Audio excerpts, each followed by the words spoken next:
We're going to be drawing a optical illusion cube. Sometimes it's called a Necker cube. It's just the mathematician that came up with it. So each side of this cube is even. So there's no top, no bottom.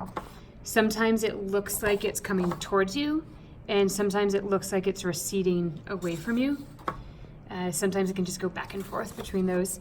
What we're going to be doing with them is we're going to be arranging them all together. So after you do your Zentangles, they're all going to be cut out and arranged together so that we can make an optical illusion collage together. So I'm going to walk you through the steps of making it. So you have two pieces of a index card. So the index card is like this. I just cut it diagonally.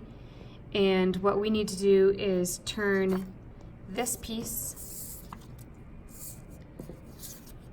so that it is facing out like that. That's going to be vertical. And then this piece is going to be vertical. So this is going to be our angle for all of the angles. So it's always the same angle. So we use this to make a vertical line. So the first thing that I did was I measured 3 inches from the top so that I can make sure that my square is going to fit onto the page. And this ruler, the 0 starts right there. It doesn't start at the end. So if you're using one that does that same thing, make sure that you line up the mark with the edge of the paper, not the end of the ruler. So I measured 3 inches just because that was going to be a good amount of space to draw all of this other stuff up here. Then I need a 4-inch line. All of our lines are 4 inches. So again, make sure I'm lining this up with 0, not the end of the ruler.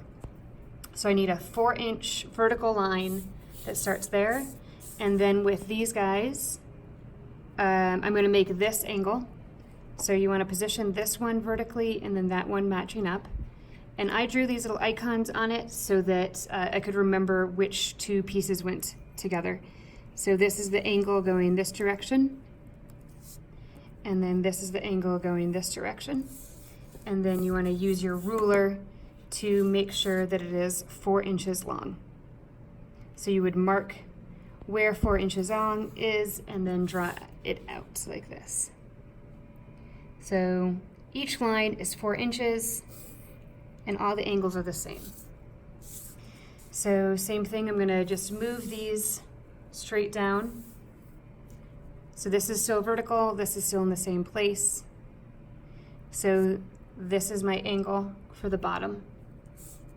I need it to be 4 inches, so I measured out 4 inches. So that was 4 inches.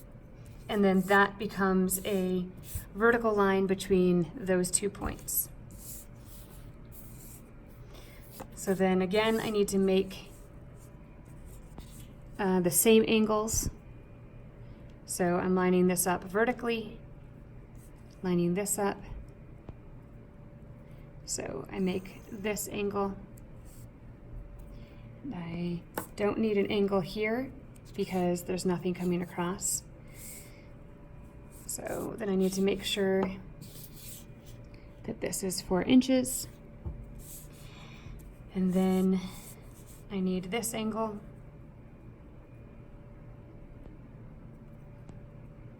And I need to make sure that that line is 4 inches. So this piece of the index card is always going to be vertical, and this one is always going to be lined up like this. So that's how I know that that's the angle. It needs to be 4 inches long. If you're having trouble connecting your points, go back and double check the length. Because if one is less than 4 inches and one that is more than 4 inches, you're going to end up with crooked lines. So make sure, like this one came up a smidge short. So you just want to make sure that vertical, same angle. So then for this one, once again, this is a vertical line. So I would have, if I was continuing the pattern, this line would go out. So I've made this point, I've drawn this point. So then those 2 points need to be connected with that line. Okay, so after you've drawn out your cube, when you do your Zentangles, one side is going to be medium, one's going to be light, and one's going to be dark. And what that means is your patterns for the dark side are going to be a lot denser, a lot more lines. And then medium is going to be a medium amount of lines or dots or circles. And then light is going to be the lightest side. And it doesn't matter which way you do it because, again, they're all identical and they're going to be cut out afterwards.